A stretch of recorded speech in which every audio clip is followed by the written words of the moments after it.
nabadgelyo naxariista ilaahay iyo barakooyinkiisu daawadayaal korahaya kololba haydin ahaadeen kuna soo dhowaada barnaamijkii diiwaanka sugaanta oo aanu markan ku soo bandhigi doono bugaag cilmi ku qoran oo ay yar tahay nooceeda oo kale in af Soomaali lagu qoro. waxaanu barnaamijka diiwaanka sugaanta maanta ku wareysan doonaa qoraaga Saciid Cali Shire oo isagu bugaag doora qoray. hayeeshee bal aan maanta jeclahay kan hor yaala oo uu magaciisu yahay Hogaamiye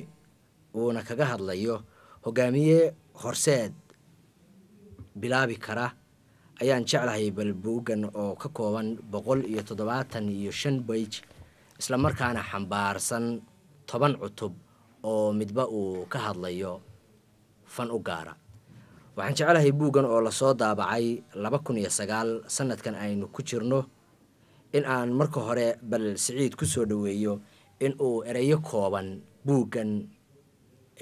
hogaamiye uu inooga tilmaamo. Saciid. بسم الله الرحمن الرحيم الحمد لله والصلاة والسلام على رسول الله وعلى آله وأصحابه ومن والاه. أنت أنا بوقة المامن عبد الرشيد أن مهندق يبقادين سوتشيدي وأذيقا يبهذا ETN لبهانتي أنا واحد رهذا ETN وحيا هاي تروب لوبه هنا وحلق لوبه هنا يمي وحوين باب الشدة وقبتين قلوب بدن باك فرحسين مركا أنا دين بقادي وأنا دين مهندقه أن بوقة هجامية ساشكتي وحو صوب حيلا بدي يكون يسقالكي buugu haddaan soo kooban xor ahaan wuxuu ka hadlayaa masiibada aafada ku habsatay Soomaaliya ee halka loo leeyahay. wuxuu ku doodayaa buugu masiibada Soomaaliya waa masiibo hoggaan xun. dadka wax ka qora Soomaalida inta badan waxay isku khaldaan symptomska, yani jirrada qofka ku dhacday waxay banaanka u soo baxay iyo jirrada wixii keenay. waxyaalaha laga hadlo oo dhan oo qabyaaladda iyo cadaalad darrada waxaas oo wixii banaanka u soo baxay. laakiin jirrada aasaaska ah ee masiibada Soomaaliya oo dhan hooyada u ah waa hoggaan xun. wuxuu buugu ku doodayaa hoggaanka xun in Soomaalidu aysan u lahayn asal. hoggaanka xun uu yahay wax ku cusub taariikhda Soomaalida. waxaad arkaysaa chapterka 2 wuxuu ka hadlaa waxa la yiraahdaa baadigoob. wuxuu ka hadlayaa hogaamiyaasha hore Soomaaliya, islaamka hortiis, zamankii islaamka iyo zamankii gumaysiga. marka buugu intiisa dambana waxay bidhaaminaysaa ama humaa ka bixinaysaa hogaamiye nooceeya ayaa Soomaaliya ka saari kara aafada ku habsatay. waa buug qoran qaab akademika oo cilmi ah oo reference badan tixraac badan sameynaya wixii laga qoray mawduuca hogaaminta. markii aan qorayay waxaan maskaxda ku hayay ardayda jaamacadaha dhigata inay isticmaalaan markaan isteelkaan u qorayay ama dadka siyaasadda ku dhex jira ama dadka rajo ka qaba inay noqdaan siyaasadda. hogaamintu maaha wax meel cidlaa laga qaato, wax qofka la iska siiya maaha. hogaamintu waa waxbarasho, waa diyaar garow. marka qofkii niyadda ku haya maadaama aynu sida uu yiraahdo ninka la dhaho Shube markii garmaqaatay iyo garaad xumo noo tasheen maxaa dhacay guuldarri iyo gabi ceefaan harayn. marka si aysan ceebo dama iyo gafaf dama inaan ugu dhicin bal ninkii hadda ku haya niyad inuu noqdo hogaamiye inuu akhriyo si uu u ogaado dhabada gaarsiin karta hogaamiye isbedel u horseeda ummadda. marka buugu qaabkaas uu qoran yahay dadkan maskaxda ku hayayna waa dadkaas nookaas. Saciid inta aanan u gelin gudaha buugga iyo macluumaadka ku qoran bal waxaan jeclahay marka hore fikirkii kugu dhaliyay buuggan magaca hoggaanka wata inaad qoritaankiisa bilowdo. walaal saa ka warhaysid yani waa aniga sheegay masiibada hogaamintu Soomaalida masiibo hoggaan xun. waxaan ku jiray dadkii aan ka qaxay Soomaaliya aadna u daneynayay mar walba inay Soomaaliya ay nabad hesho. dhabaantii inaan mawduuca dhibaatada Soomaaliya wax ka qoro waxaan bilaabay 93 waxaan arday ka noqday macad lagu baaro cilmi baarista nabadda base research ku yaala Norway Oslo beriyo la yiraahdo macadka cilmi baarista nabadda. xilligaas daraasadan sameynayay oo wax ka qoriyay waxay ahayd maxaa hortaagan nabadda Soomaaliya.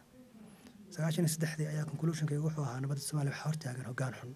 meesha dadku ay lahaayeen qabyaalad iyo mooryaan iyo warlord wax kale ka sheekeynayeen waxaasoo dhan waxay ahaayeen mirihii hoggaanka xun.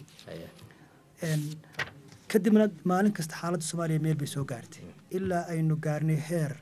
la isweydiiyey jiritaanka Soomaaliya. waxaan u maleynayaa inuu ahaa Cumar Macallin ninkii lahaa qarniga 20 miyaan qarni isweydiiyey meesha umamka kale horumar iyo xadaarad iyo mustaqbalka fikirayaan ilmahooda waxbarashadooda iyo horumarkii wadankooda ay ka fekerayaan innaga waxaynu maanta ku mashquulsanahay oo qof kasta is weydiinaya Soomaaliya ma jiri doontaa yaa qabsan doona hay ku noolaan doona maqashin baa lagu aasi doonaa waxaasna waxayna gaarsiiyay hoggaan xun marka dhab ahaantii waa mowduuc muhiimad u leeyahay aan la siin way jiraan dad Soomaaliya wax ka qora oo dhab ahaantii aan tixraac badan soo qaatay Xasan Cali Biro kala kamid ah oo qaar artikalo fara badan oo aad u macaan ka sameeyay ninka la dhahayo Maxamed Daahir Afrax buugiisa daldad waayay oo dhab ahaantii ah buug aad u macaan oo mudan in la akhriyo Samataris Axmed Samatar iyo Cabdi Samatar laftigooda qoraallo dhowr ka sameeyeen inkastoo English ku qoreen marka waa mowduuc rag hore ay qoreen laakiin intooda badan aysan Soomaali ku qorin ama aan isleeyahay muhiimad u lahaa maysan siin marka waxa igu dhaliyay buugga qoristiisa waa dareenka aan ka qabo dhulkii hooyo waa niyad xumida maalin walba qaylada soo yeeraysa misana maalin kasta hoggaan ka sii liita kii hore oo dalku gacanta u galiya maalin kasta meeshii dadku ay rajo iyo in waxuun khayr soo yeeraan ay rajeynayeen ay murugo iyo tiiraanyo iyo masiibo iyo dhib ka sii badan ay imaanayso marka buugga walaal asbaabta sakeenta inaan qoro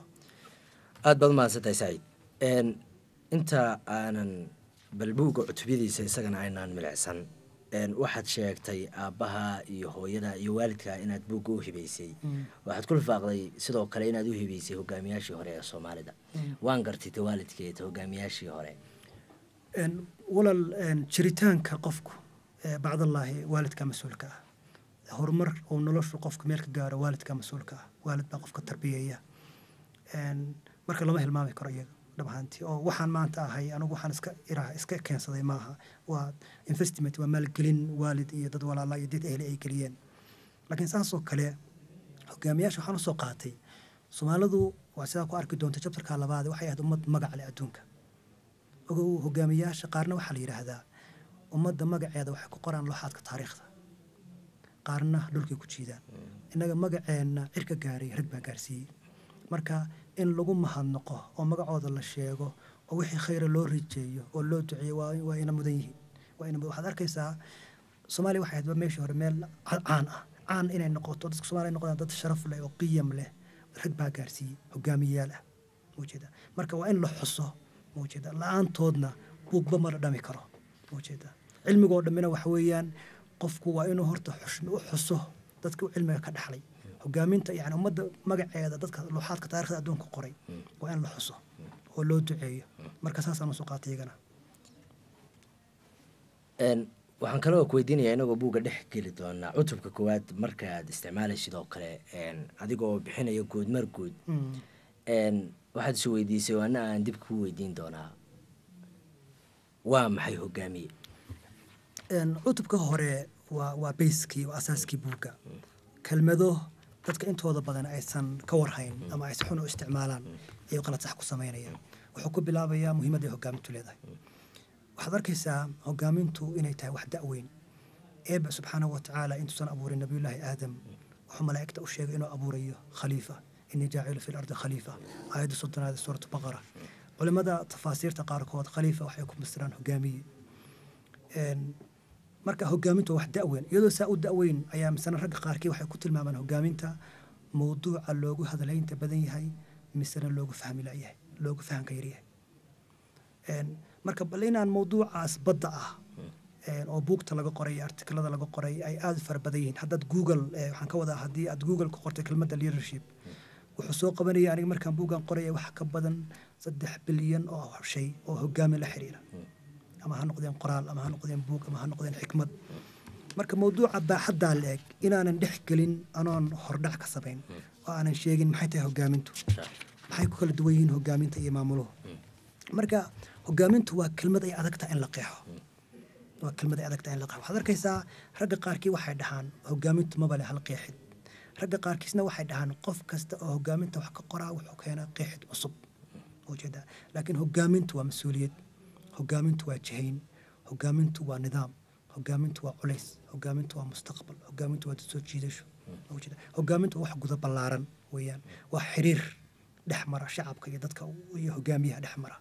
marka hogaamintu wax guda ballaaran islaamku jaanib uu ka fiiriyaa jayniskii hore jaanib ay ka fiirin jireen griigii jaanis bay ka fiirin dhinacyo ka fiirin maaha wax maanta bilaabmay qoraalada laga hayo hadda hogaaminta oo marka laga reebo diimaha oo samaawi ah waxay dib ugu laabanayaan ilaa iyo 2,000 sano ka hor dhalashadii nabi ciise yani wax ilaa 5,000 sano gaaraya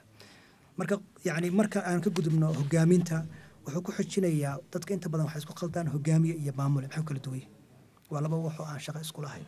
waa laga yaabo waa laba wax aan shaqo isku lahayn ayuu iyadana guud mar ku sameynaya marka chapterka hore xirfadda hogaamiyaha see loo noqdaa hogaamiye qofku sideeba ku noqon karaa hogaamiye xaggee hogaamiyaashu ka bartaan hogaaminta marka chapterka hore maxay ku fiican tahay hogaaminta maxayse ku xun tahay muxuu qabtaa qofka hogaamiyaha marka kuwaasoo dhan guud mar weeye laakiin waxaan wax yar kor istaagayaa midaan ah maxay ku kala duwan yihiin hogaamiyaha fiican iyo hogaamiyaha xun waana arrin asaasi ah oo in qof kasta uu barto ay tahay haddii kale qofku isagoo khayr raba ayuu meel xun kala dhacaya isagoo niyad fiican ayuu xulashada ku xumaanaysaa asbaabtuna waxay tahay aqoonuma leh hogaamiyaha xun iyo hogaamiyaha fiican aad bay u kala fogyiin waxaana la yidhahdaa mararka qaarkood waxaa si fiican u sharaxi kara qofkii labadaba kusoo hoos noolaaday yacni wax la dareemi karo hogaamiyaha fiican wuxuu leeyahay dabci wanaagsan qof kasta oo arkaa waa ku farxaa waa kuwa naftooda ku kalsoon waa kuwa goobka hadal ah waa kuwa necab xeerarka qalafsan waa kuwa awood u leh inay dadka soo jiitaan waa kuwa aan soo dhoweyn xeerarka xunxun waa kuwa leh tilmaan kasta oo fiican qiyam ayay leeyihiin cadli run wanaag sharaf wax kasta oo khayr agtooda loogu taga hogaanka fiican waxaad arkaysaa daraasado badan baa lagu sameeyey oo lagu kala ogaanaya hogaamiyaha fiican iyo hogaamiyaha xun buug aada caan u ah oo la dhaho leadership in action labadaas nin oo qoray Kostner iyo Bosner baa la dhahaa 75,000 oo qof ayay weydiiyeen maxay ku kala duwan yihiin hogaamiyaha fiican iyo hogaamiyaha xun dadkaasi waxay dhaheen hogaamiyaha fiican waa daacadnimo honesty hogaamiyaha xunna dabcan maaha daacad waxay dhaheen hogaamiyaha fiican waa nin aqoon leh dabcan hogaamiyaha xunna aqoon ma leh marka walaal waxyaabaha laga qoray aad bay u fara badan meesha hogaamiyaha xun uu yahay wax fool xun oo ilaahay laga magan galo wax kasta oo wanaaga ummaddu qabato isagaa sheegta labinteeda sheegta waa nin danaysta ah oo dabci xun wixii uu isagu bi'iyo eedeeda dadka kor ka saaraa waa keligii taliye waa mannexe mujtamacaanu nexin wuxuu ka didaa qof isaga aan ahayn in wax wanaaga lagu sifeeyo ayuu ka didaa waa khaa'in cadaaladaan aqoon wuxuu caafimaad ka raadiyaa wax dad kale ay ka xishoodaan ammaan iyo xayeysiin dad kale ay ka xishoonayaan iyo isagoo caafimaad ka raadinaya waa nin wuxuu ku farxaa hogaanka xume wuxuu ku farxaa beenta iyo nifaaqa haddii aad u tagtid been u sheegtid wuu ku farxaya iyo nifaaqa wuxuu ku farxaa ballanfuryada waa ballanfur badan yahay waa isdabamarin badan yahay waxa uu caan ku yahay maamul xumi iyo garsoor xumi yani wax kastoo ilaah laga magan galo ayuu caan ku yahay hogaanka xun waxaadna arkaysaa raggii hore oo hogaaminta wax ka qoray sida Sanzu buuggiisa The Art of War oo la qoray qiyaastii 1500 sano ka hor dhalashada Nabi Ciise wuxuu sheegayaa tilmaamaha hogaamiyaha fiican waxaad arkaysaa Plato isagoo xiganaya macalinkiisa Socrates inuu isaguna buuggiisa la dhaho The Republic inuu aad u sifeynayo hogaanka fiican muuqaalka uu leeyahay haddaad soo gaartid xilliyadii dambe ilaa maantadan la soo gaaray yani diinta islaamka oo kale kitaabkan almuqadima wuxuu aad uga hadlayaa hogaanka fiican waayo almuqadima waxaad arkaysaa kitaab alcibar waliba qaybta la dhaho wuxuu ka hadlayaa asbaabta keenta in xadaaradaha ay qaarna dhintaan qaarna horumaraan maxaa boqortooyooyinka iyo dowladaha qaarna ay u baaba'aan qaarna cirka u gaaraan waxaan oo dhanna wuxuu kusoo ururinayaa hogaan xun hogaanka ay ku xiran tahay hogaanka fiicani saan sheegay ummadda magaceeda wuxuu ku qoraa laxaadka taariikhda cirku geeya hogaanka xumina dhulku jiida ujeeda marka laba waxoo la isbarbar dhigi karo maaha hogaanka xun iyo hogaanka fiican waad mahadsan tahay qoraa Saciid ha yeeshee su-aasha kale aan ku weydiinayo anigoo usii tallaabaya bal cutubka labaad waxaad aada ugu baadi goobtay hogaamiyayaashii hore ee Soomaalida soo maray xitaa diinta islaamka ka hor hogaamiyayaashii soo maray ummadda Soomaaliyeed adigoo ka raadinaya bal inaad dabeecadaha kuwa dambe barbar dhigto daraasadii hogaamiyayaashii hore ee Soomaalida aad u gashay maxaa kaaga soo baxay waxaa ii soo baxay Soomaalidu inay tahay ummad taariikh leh ilbaxnimo fac weyn ay leedahay waxaaba la yidhaahdaa ilbaxnimada Soomaalidu waxay la fac tahay ilbaxnimooyinkii Roomaanka iyo Griiga iyo Faraacinta wax la iska sheegtana maaha waxaad arkaysaa ahraamtan hadda ka dhisan Masar intooda badan waxaa laga helayaa raadad ka sheekaynaya xiriirka ka dhexeeyey faraacintii iyo boqortooyinka jiray Soomaaliya oo mutawaatir aad u fara badan laakiin kuwii ugu yaabka badnaa waxay ahayd Persia ayay ahayd waxaa jira markii ay burburtay boqortooyadii Saba dadkii reer Saba Soomaaliya soo qaxeen qaxitaanka waxaa ka faa'iidaystay Bershiyiinku markaa waxay qabsadeen Yemen iyo Cumaan laakiin meesha u socdeen oo rabeen inay qabsadaan waxay ahayd Soomaaliya zamankaas meesha maanta adduunka la isu baabiyo oo commodity-ga adduunka ugu qaalisan ay tahay batroolka zamankaas waxa adduunka ugu qaalisan waxay ahayd beeyada oo loo shidi jiray markaa meelaha macbadyada ah marka beershiya waxay rabtay inay qabsato dhulka uduga oo ah dhulkaas hadda loo yaqaano puntland dagaal baa dhacay marka boqorkii hogaaminayay xilliga iiraan waxaa la dhihi jiray tarsiibi markuu soo gaaray xeebaha soomaaliya waa la dagaalamay waxaa la dagaalamay nin boqor oo la dhihi jiray boqor suldaan wiriiri uu difaacay oo dib u celiyey boqorkii beershiya qiyaasna markaa beershiya waxay ahayd quwadda labaad ee adduunka ay ahayd quwadda labaad ee adduunka wuu difaacay oo uu celiyey dib u riixay qiyaas ninka markaa awoodda u yeeshay inuu dib u riixo quwadda labaad ee adduunka boqorkii markaa beershiya aad buu u danaynayay communitygan waxaa khasab ku noqotay inuu heshiis la galo boqorkii suldaan wiriiri arrintaa waxaan kasoo guuriyey buug badan oo beershiyaan ah iiraan leedahay oo taarikhda qoraya wuxuu markaa u bixiyey boqorkii africa ayuu bixiyey rag qaarkooda wax qora ninka khaalid cali warsamo oo kale buuggiisa taxanaha taarikhda soomaaliyeed oo jaamac cumar ciise oo kale dhammaantood waxay isku raacaan marsada uu suldaankaasi deganaa inay ahayd meesha maanta loo yaqaan la asqoray marka waxaynu ahayn ummad xadaarad iyo taarikh leh hogaamiyayaal ayaa jiray soomaaliya weligood cadow ka hortaagna muujeeda waxaad arkaysaa dadkii baray badmareenayaashii maray soomaaliya hadda buuggan la dhaho the Bible of Eritrean Sea oo la yiraahdo waxaa la qoray taariikhda miilaadiga ah ee maanta 2009 ka maraysa goortii ahayd 20 ninkaas wuxuu safar ka bilaabay xeebaha Eritrea wuxuuna maray markaa ilaa iyo Mombasa ayuu maray wuxuu ka sheekeynayaa magaalo kasta oo tago hogaankii iyo saldanadii ka jirtay iyo albaxnimadii ka jirtay dhaqan wanaagii ka jiray marka waxaan leeyahay waxaynu nahay ummad taariikh fac weyn leh xadaarad leh ay kasoo bixi jireen hogaamiyayaal adduunka caanka wax la yaab kale waxay tahay waxaad arkaysaa Soomaaliya waxay ahayd meel dadka u soo qaxaan waxaad arkaysaa mararka qaarkood rag soldaamo ah ama boqorraha oo la jabiyey ayaa u soo qaxay Soomaaliya meesha marka ummad u qaxayso waa meel maamul wanaag iyo cadaalad iyo amni lagu ogyahay qofna uma qaxayo meel jahwareer iyo dhib ka jiro ama dad cawaani degan yihiin marka taariikhda Soomaaliya waa taariikh la qayiray la bedelay wax taariikhdeeni fiicina baa maanta ku faana Itoobiya ku faanta Masar baa ku faanta Iiraan baa ku faanta Cumaan baa ku faanta marka waxaynu leeyahay walaal dad asal leh taariikh leh hogaamiyayaal lahaan jiray waxyaabaha la yaab kale oo aad arkaysid waxaa ka mid ah hadda mumkin ninkaas oo Bible of Eritrean Sea magaalo la dhaho Olog waxay caluula agteeda weeyaan hadda waa meel baabaaday iyo waa tuulo wuxuu leeyahay xilligaas doomo yaryar baa jiray 6 bilood ayay doomahaasi alaabta keeni jireen meeshaas storage system bay lahayd markaas hadhowt waxaa ka bixi jiray caravan ilaa 1,000 rati ah oo gaara ilaa Suudaan gaara ayaa ka bixi jiray dadka awoodda u lahaa zamankaas inay maamulaan yani waa qiyaastii 2,000 sano ka hor inay maamulaan storage system iyo trade system xadkaa leeg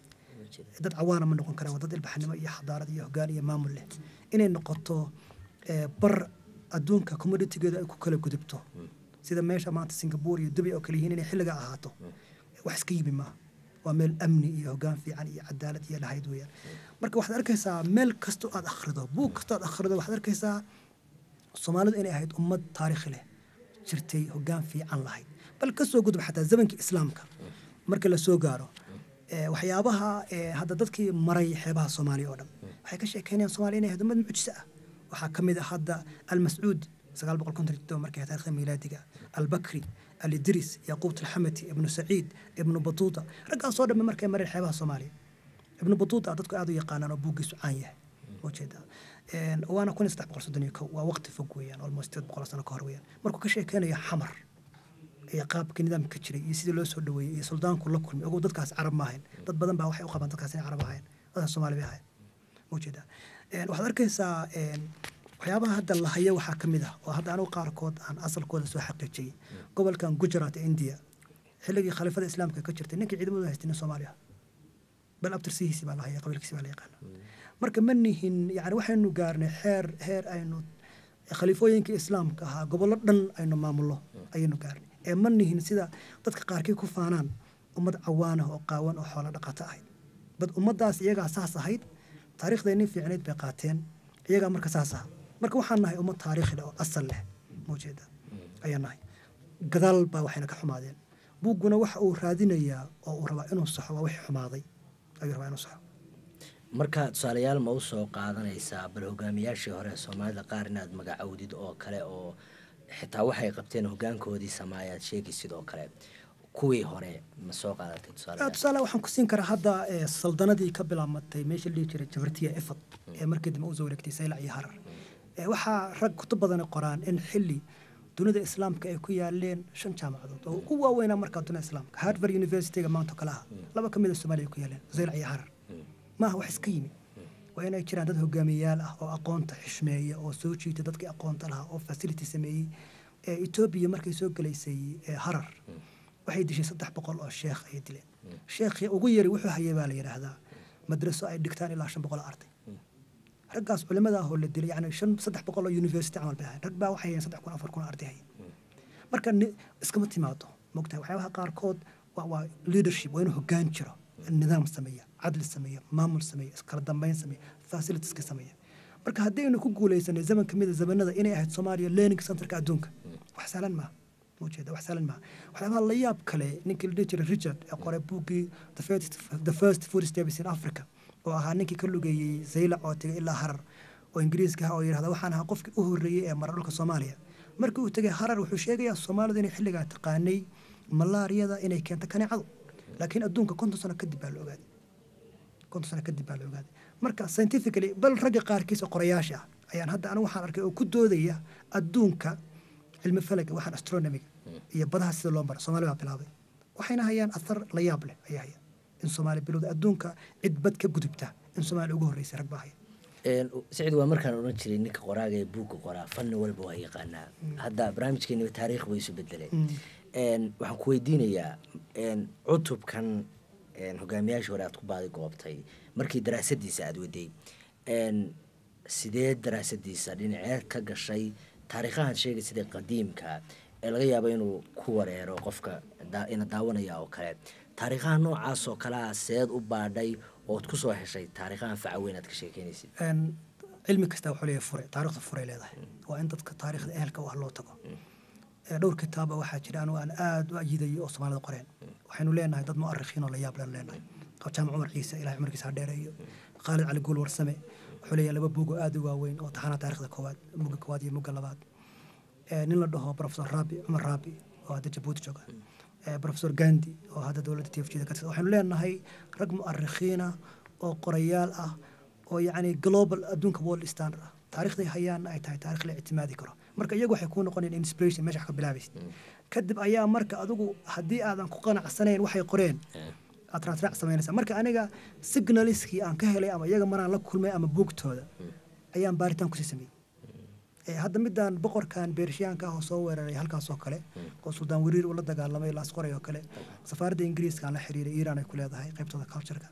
dateski waxaan u gudbiyay waxaan hayay bil kadib waxay soo diray intaas oo qoraal oo buug ay ka soo koobiyay oo inay tahay taariikh jirta ay tahay wajida marka hore waa inaad heshid meesha wax ka bilaabi lahayd furihi waa inaad heshid furuhuna wuxuu noqonayaa inaad akhrido wixii ka horeeya la qoray aad wareysatid oo u tagtid dadka mu'arrikhiinta aad wareysatid oo u tagtid marka kadib ayaad bilaabaysaa inaad marka wixii ama baartid ala hore u sii wadid oo kadibna soo gudbiso gujuraat oo kale ninkan Hindiga Soomaaliga ay halka maamulayo kale daraasadiisa sidoo kale sheegay adigu bilowga hore raggaas buugtooda ay ku taala laakiin kadib ayaan India waxaan u diray dad wuxuu ninkaasi ka tagay library-ga hadda ugu weyn Gujarat isaga dhisay nin wuxuu ahaa mutacallima aqoonta qiimeeya library-ga hadda ugu weyn Gujarat zabankiisa asaal la soo 700 sano kahor ayaa la dhisay magaciisa baa ku yaal nasiib wanaag nin wax qorana uu ahaa dhowr buug oo waxa jirto Carabi ku qoray maktabada yaal oo abtirsigiisu ku qoraya wajida marka heshid signals haddii aad raacdid aad gaaraysaa bad ayaad gaaraysaa bad baa gaaraysaa aad adiga u mahadsan qoraa Saciid bal markan haddii aynu eegno iyana lidabada ama aasaaska hogaaminta sideedaba buuggu muxuu ka tilmaamayaa ujeedada buuggu waxa weeyaan inuu saan sheegay wadada khaldantay uu toosiyo sida uu toosinayaana waa inuu marka hore ka sheekeeyo umamkii hore maxay hogaamiyaha ku xulan jireen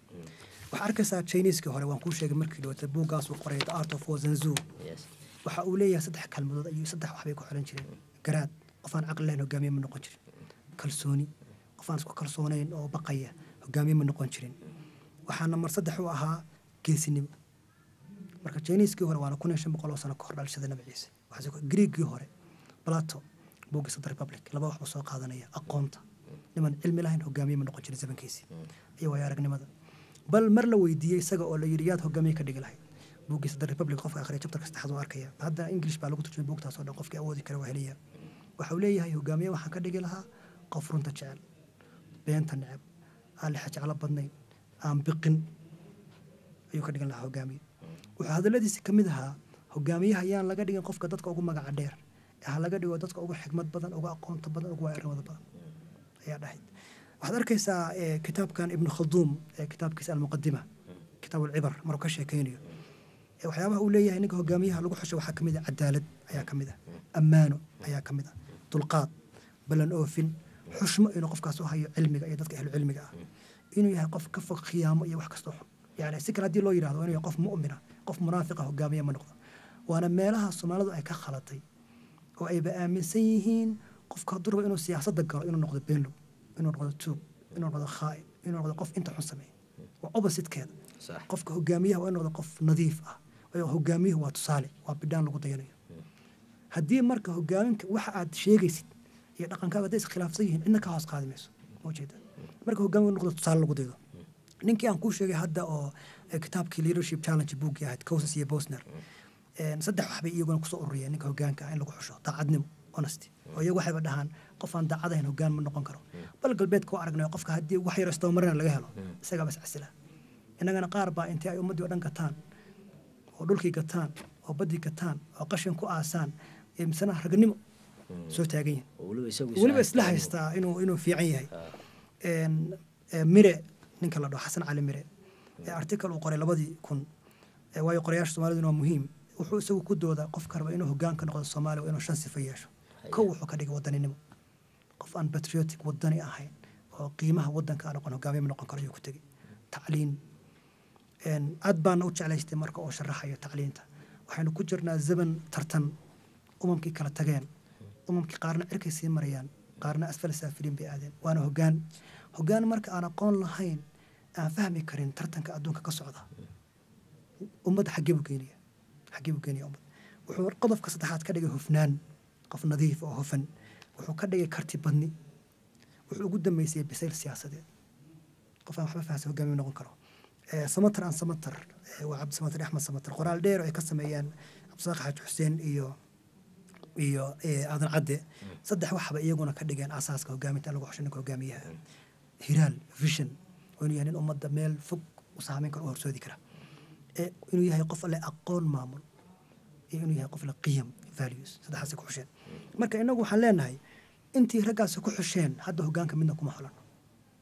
meeshii mu'minka muwaxidka aynu raadin lahayn ninba ninkuu ka liito ka been badan yahay ka qiyaam badan bal isagaaba ku faanay oo leeyahay siyaasaddu walaal ma leh siyaasaddu saaxiib ma leh siyaasaddu run ma leh waxaasoo dhammina waa been ma ujeedaa marka anigu waxaan leeyahay asalkii waxaan waa cilmiya asalkeeda aan ku laaban marka buuggu qaybta hore chapterka hore oo ka sheekeynaya literature reviewga wuxuu dulmar ku samaynayaa qoraalada laga qoray hogaaminta sidoo kale cilmiga hogaamintu wuxuu maray maraaxil xilli waxaa jiray la aaminsanaa hogaamiyenimada in loo dhasho waa xilligii boqortooyooyinka adduunka ka talan jireen marka maadaama loo dhasho waxaa la raadin jiray oday walbaa wiilashiisa ayuu kala xuli jiray waxaa jiray markaa sifooyin la fiirin jiray oo dhararka oo kale ahayd geesinimada oo kale ahayd goobka hadalka waxyaala saas oo kale ah zaman dambe ayaa loo soo gudbay in qof kasta hogaaminta ay tahay wax la baran karo cilmi la baran karo ay tahay markaasna waxaa la sameeyey moodalo iyo waxyaalo lagu fiiriyo qofka hogaanka noqonaya ayaa la soo gaaray marka wuxuu chapterkaasi dhexmar ku samaynayaa daraasaadka iyo cilmi baarista lagu sameeyey hogaaminta oo dhan ilaa laga soo gaaro xilligaynu soo joogna maanta ayuu ku samaynayaa chapterka u dambeeya qaybta u dambeysana markii aan waxaasoo dhan soo ururiyey ayaan anna waxaan soo saaray shaandho ama miisaan aan leeyahay qofka noqonaya hogaamiya waa in la saaro marka afar chapter oo dambe waxay ka sheekeynaysaa ninka ummaddan bedeli kara hadda ummadda soomaalidu saynu u jeedno waxay degan tahay guri abaar ah ninkii ka rari lahaa u rari lahaa guri rays leh ka saari lahaa dhibtaan qaxaan magaxumadan masiibadan muuqaalka uu leeyahay ayaan kaga hadlayaa marka ninkaas 5 wax baan u sameeyey waxaan idhi hogaamintu waxay leedahay tiir dhaxaad iyo 4 udub marka inuu tahay tiir dhaxaadka wax la dhaho qiyam value saan hadda sheegay hogaamiye waa tusaale lagu daydo qiyamku yani waa miisaan waa wax lagu kala saaro qofka xun iyo qofka fiican waa wuxuu qofku kala garto wax xun iyo wax xasan waa cabir waliba waa cabir aan isbedelin marka ninka hogaamiyaha marka hore waa inuu barto qiyamka hogaaminta waa inuu barto وإنه برتو قيم كهجامته وإنه برتو قيم كان كهلنا وعدالة ورمته وناجة وأمانة ووحفي عن أردن إنه برتو استفوين كسائي كم عنكو ويا وحين أركينا دينتنا يا تاريخ الصحابة يا رسولك صلى الله عليه وسلم أي دليل وين ننكي ويمي عمر بن الخطاب سو جيسك هورت سورت محوكي هذا كوير محوها مركو يرى أمين كيني آوي ولا يروح جيتك هوسك هورت محوكي عدالة باس ميسي كدبناه أما إيش إنك هو جامي هدون نقد عادل هدون نقد عنن ترون شاقة هدون نقد إنه وناك لقوية أو هو جامي وتصال لقوة يعني مد سجى في رسالة مركا قياس نمتوك بين لو قبيليستا خيامة كنول معقول متى إنه تدك الشاقة ده بين الشاقين وحيستوى مرينا إننا مركا للربا ما دام قرالك ومركا ونكويرا الصومالي ده marka rabtid ragii hore qiyamkoodii hogaamiyaashii hore yani hogaamiyaasha hadda inagu xilligan damaan ka sheekeynayna waa daakhiligii waa hogaanka shibilka waa hogaanka militariga iyo wixii ka dambeeyay xornimada siyaasadeed waxaad arkaysaa marka hogaamiyaasha hore oo dhan qiyamkooda waxbaa laga sheegi jiray kasoo bilow daakhiligii waxbaa laga sheegi jiray kusoo xaji shibilkii waxbaa laga sheegi jiray waxaad arkaysaa qaasim buu habaan u malaynaya ninkii lahaa isma doorin gaalkan diriyo daarta kii galay dusha midabka Soomaali baa dugulka moodaaye misna laguma diirsana qalbigu waa darkii karale wuxuu ahaa ninkii xukumi jiray Ingiriiska u fadhiyay Hargeysa waxba inaysan kaga duwaneen dhanka dabeecadda iyo dhaqanka xaajadan afqalooc uu xukuumadda labisado inay dhanka dhaqanka ka soo shabahaan nin kale uu xukuumadda tukayaal moojeeda marka raggii hore qiyamkooda farba ku gudneed dhabaantii farba ku gudneed waxaad arkaysaa rag badan inay sii saadaalinayeen xataa hogaankaas intooda badan yahay hogaan xun اسمه يوسف كينديد إلى هون حريسته وحنا ملينا قبل قاسين وتري داخلية أيانا ملينا وتري مركو ليه هاي تيرسنا نمان برن مركي تلذ اللودي يعني أقومت إني سنكتنا قيمة كلاه تيرسنا نمان برن نمان تيرس برن أدونك يدقالك قبوا وكسعودي ليستيريو حجيب وجين كرامات مو كذا حجيب وجين كرامات وأساسه من السنة ليه هاي كوي هراء أيام مجانا عرق قري كوان دم دول كيتشيدان يم ayaan aad u jeclaystay markuu Ilaahay u naxariistay markuu raggan dama ka sheekeeyo wuxuu u bixiyay moral ku digli ayuu bixiyay yani dhabaantii ummadahaas oo dhan markay ka sheekeeyaan waad ka naxaysaa waxaad arkaysaa in raggii hore ay ahaayeen rag aan ceebahoodu aysan yareen dhinaca buug hadlay markuu hogaanka siyaasadda kaliya wuxuu sidoo kale ka hadlayay hogaanka ganacsiga waayo daraasadii buug kale oo aan gadaalka ka sheekeyn doono oo ganacsiga ah ayaa waxa muuqatay asbaabaha keena fashilka intooda badan inay tahay hogaan xun asbaabaha ganacsiga Soomaalida ka hor taagan koboc ee meel fogaara inay tahay hogaan xun inay tahay marka waxaa jirta daraasado badan oo lagu sameeyay adduunka daraasad aad u qosol badan oo lagu sameeyay wadanka la dhahayo Australia ayaa waxaan barbardhig kula sameeyay daraasadan ku sameeyay Soomaaliya ninkii daraasadan sameeyay waxa uu sheegay markuu ka hadlayay nimankan oo Australiyaanka wuxuu yiri waxay caan ku yihiin shan wax ay caan ku yihiin marka waxaa soo baxday inagana ganacsatada Soomaalidu maqaadirta Ilaahay shantii sano ballidigeed inay yihiin ninkaas waxa Barker and Coy labadii kursadii bay daraasad ay ku sameeyeen shirkadka Australiyaanka hogaanka shirkadkaas waxay dhaheen waxay caan ku yihiin tawaadu naxariis xikmad iyo farxad kuwii Soomaalida markaan barbar dhigay waxay noqdeen dad isla qabweyn kibir farxadu ku yartahay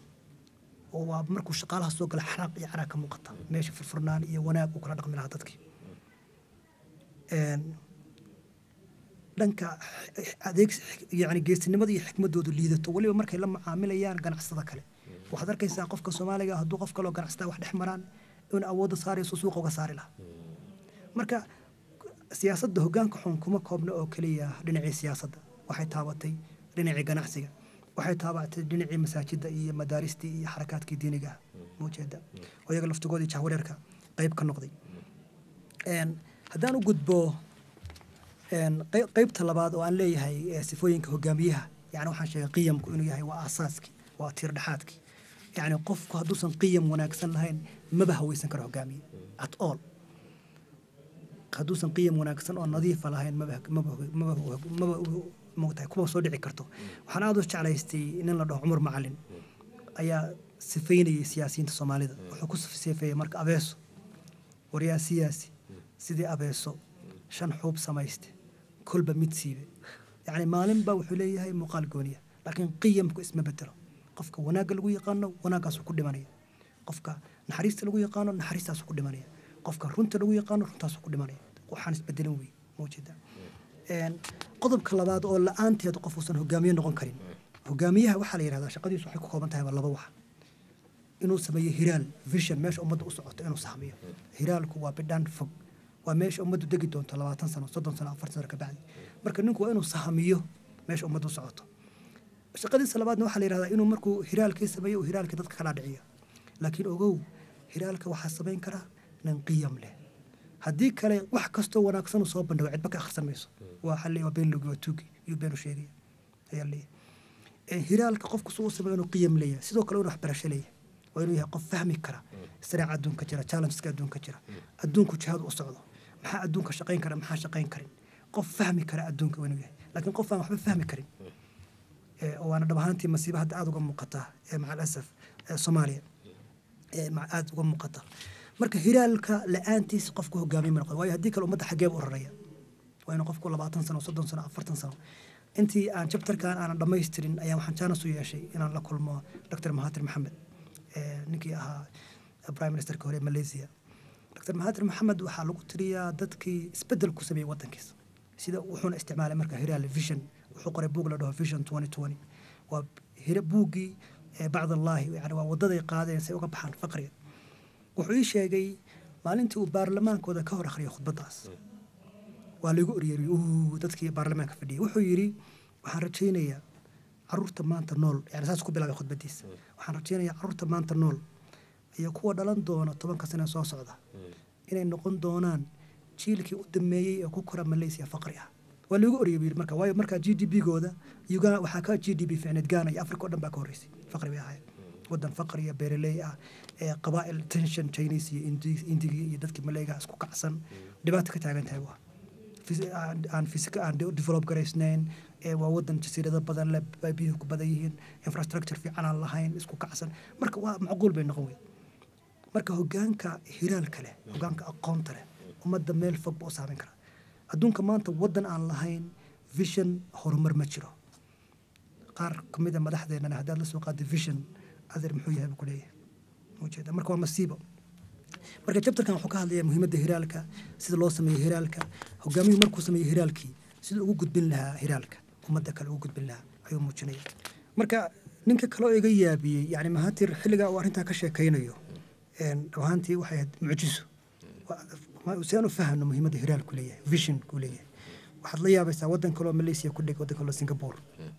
oo iyadana tusaale mucjiso ah Singapore markay xorriyadda qaadatay yani wadan aad u yar waa 700 kilomitir isku yar aad u yar yani tuulooyinka ugu yar Soomaaliya waa ka sii yartay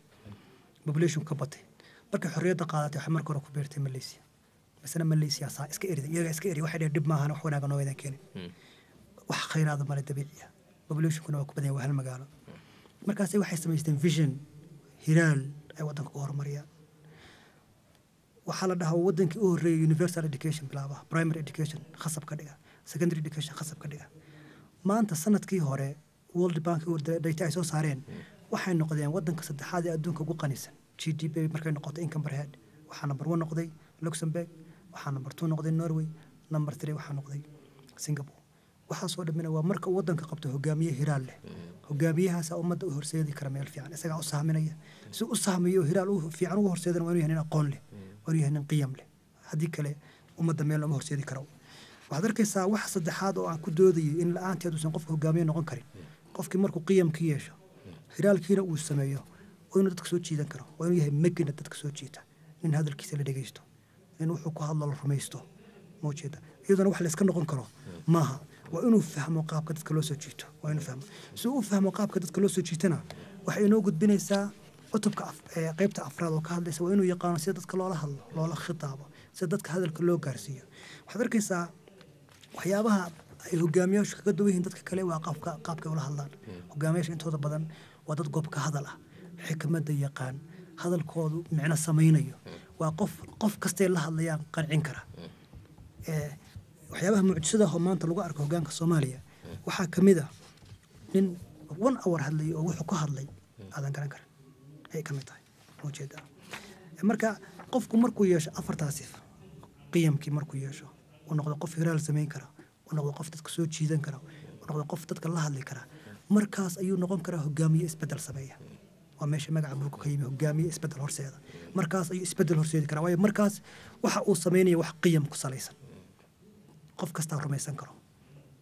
موجودة waxa uu sameeyay wax cilmi ku salaysan way vision hiraal beel wax la baaray la og yahay moogto nin og adduunka waxa qaldama iyo wax shaqeeyay nin wuxuun sidii in la'aantii isaga dhacay ma موجودة markaas uu qofkaas wuxuu noqon karaa hogaamiye isbedel horseeda markaas uu noqon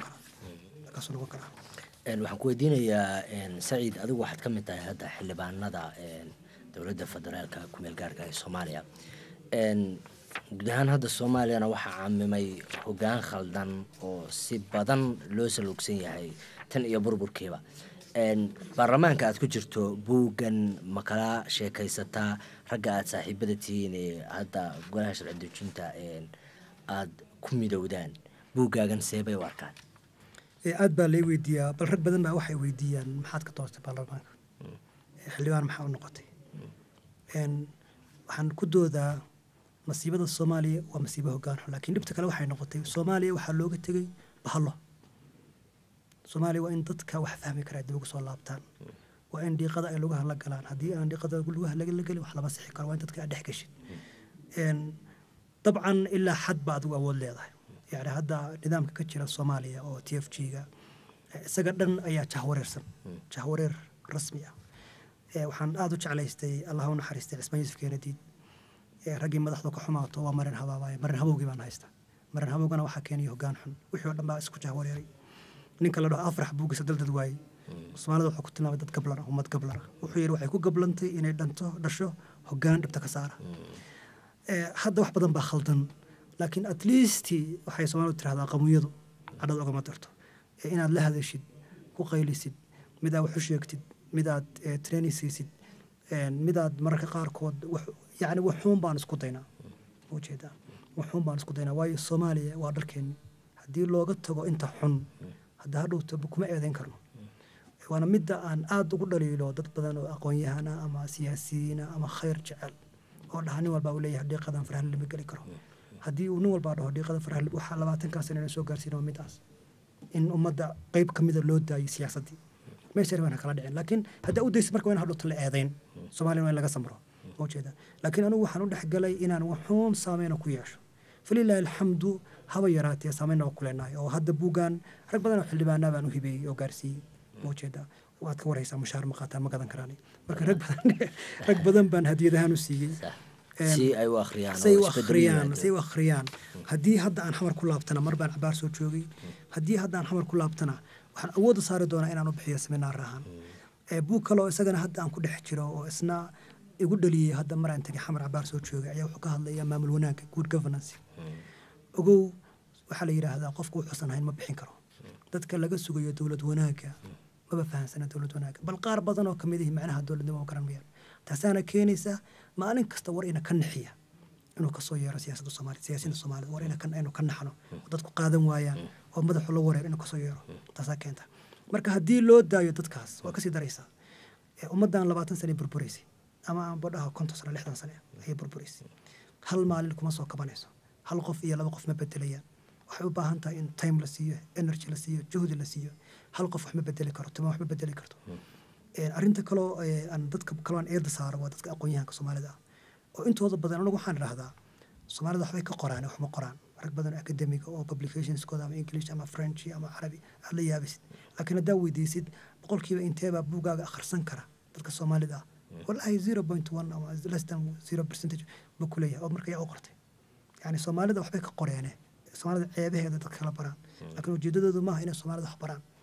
marka anu dadkaasna waxaan ku baraarujin lahaa inay wax ku qoraan Soomaali dadku waa baahan yahay cilmi bay u baahan yahay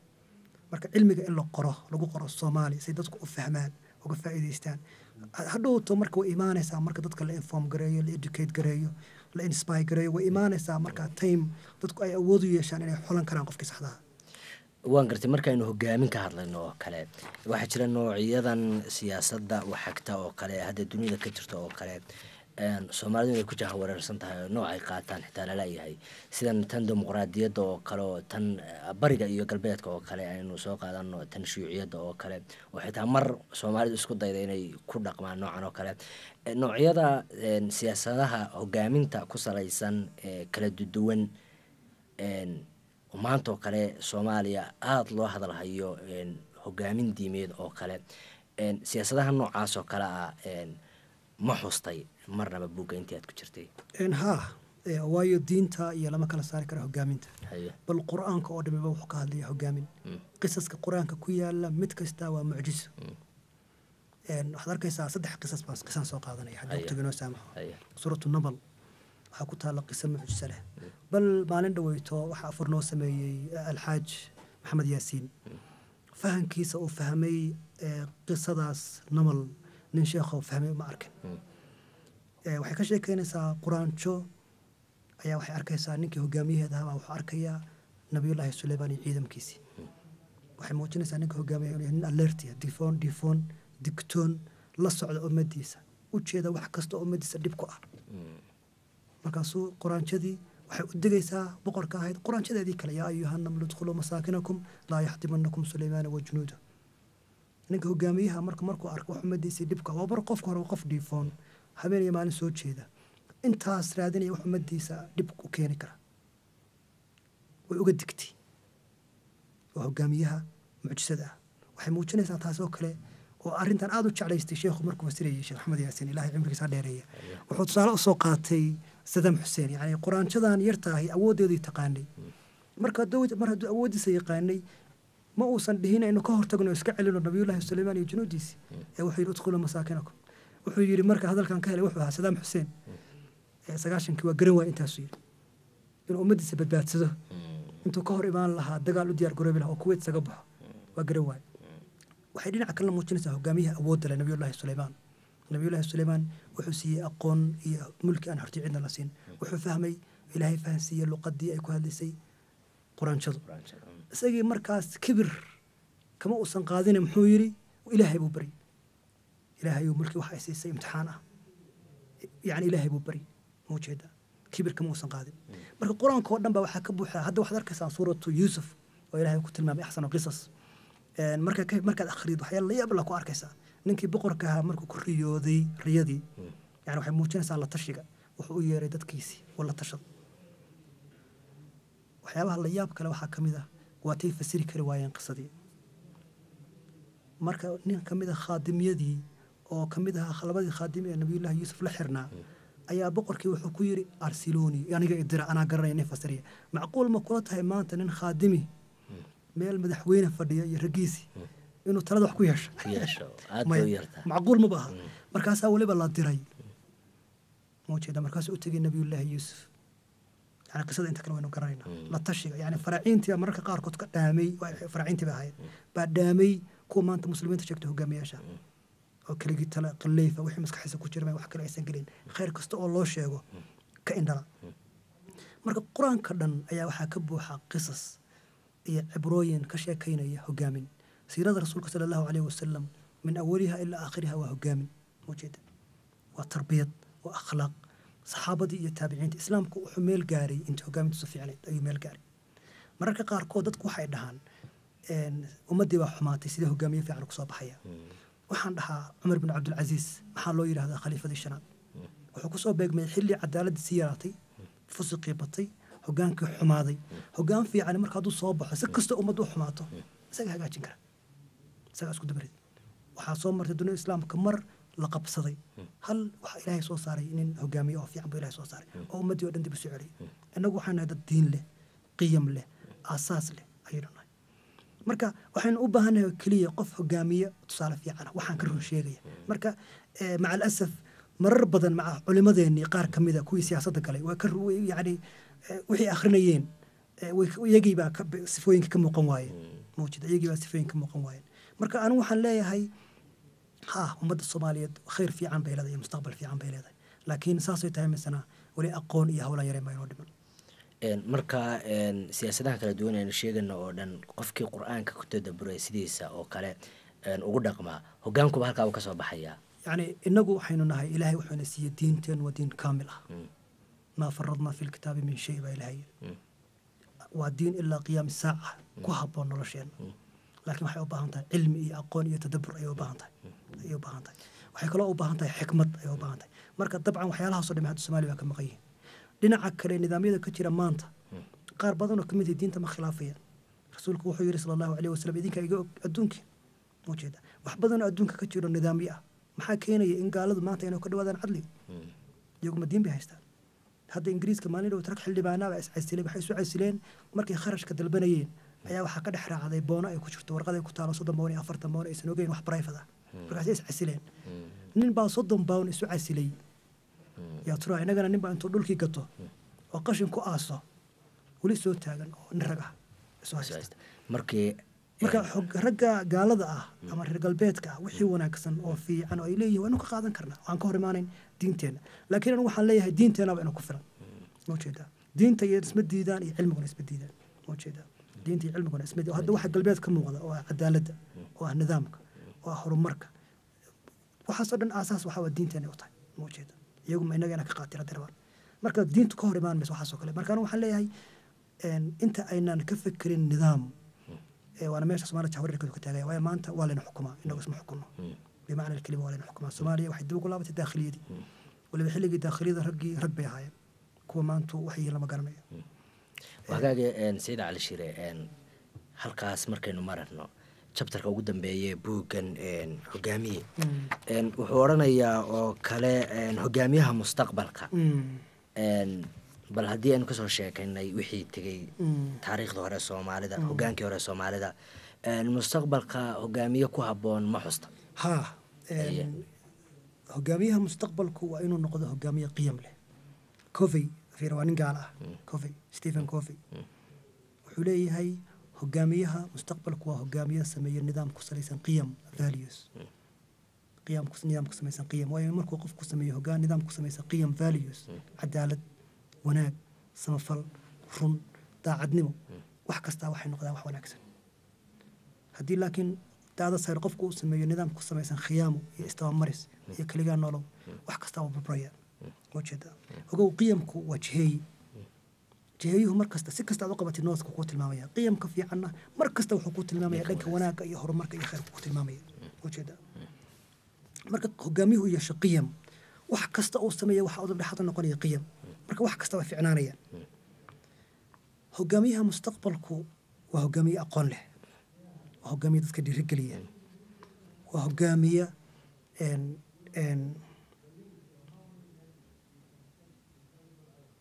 carbisan diyaar oo inuu naftiisa bedelo intuu rabto ummadda kala bedelo waa hogaamiye mujtamaca ku xeeran bedelaya hogaamiyaha mustaqbalku waa hogaamiye mas'uul ah ogow inta aan ku fogaan sida physics iyo science ku leeyahay xeerar ayaa hogaaminta raaxo leh xeerar iyo shuruuc waxa kamid ah yani hogaamka waxa kamid ah xeer la dhaho xeerka law of inner circle waxa la dhahaa qiimaha hogaamiyuhu waa qiimaha dadka ku hareeraysan oo la isku diray haddii rabto hogaamiye qiimihiisa inaad ogaatid fiirid isku hareeraysan hogaamiyuhu waa nin magta inaga dhibtan haysta waxay tahay qof bini aadan oo kaamil ma jiro marka adduunka hogaamiyuhu ummadda meel u gaarsiiyo wuxuu marka hore baaraa weaknesskiisa wuxuu ku xun yahay kadib wuxuu isku hareereeyaa dad buuxin kara wuxuu ku xumaa laakiin hogaamiyaasha maanta maxay raadiyaan dad u sacbiya hadal aan ku soo celin karin wax aan u sheegi karin waxa uu isagu yiraahdo kaliya bumbooniya hogaamiyaha mustaqbalka marka waa hogaamiye dhaqanka foosho xun dhinac marsan waxa ku hareeraysan dad aqoon leh وجد أمة المصير كذي آيه هذه مستقبل كذي تذكرنا ما تهجان كهي مدرين سنة هدي قف مسلمي أو صومالي وما أنت ملك من الصومالي هو قاعد شغله أما ما لا يسوي المسؤول كهي مدرين سنة هدي مركز درين كاس وقف كتشرو بل كو هذا حمر شوقة مدرين سنة وحان أمة عن لباب إنيو إني أمتهم بما أركان كرسي جيسا يا أودرين سنة مبدئيسا أنت سكيك تاي وجد مركز هو جامي قيم كله شرفت له وناق له وهو جامي أمتي سأنح dadka u nax maba seexan karo hogaamiye qiyam iyo diin iyo aqli leh intuu og yahay qof ummadda kamid ah oo dhibaataysan inagana maanta waxaynu ognahay populationkii Soomaaliya tusaale inay dhibaataysan tirada noogu jirta umaleyn maayo hogaamiyaha mustaqbalku niman la dhaho Beacon and Badawi book leadership from Islamic perspective markay ka hadlayeen mid kamid ah waxyaabaha dunida islaamka dib u dhac ku keenay ama ha noqotay dhanka siyaasadda ama ha noqotay dhanka ganacsiga ama horsocod la'aanta dunida islaamka hortaagan waxay ku doodeen waxa hogaankii ummadda u qabtay nimanaan hiraal vision samayn karin hogaamiyaha mustaqbalka marka mid hiraal vision samayn kara oo mid ummadda u saameyn kara guri naq weyn oo ay dhibta kaga baxaan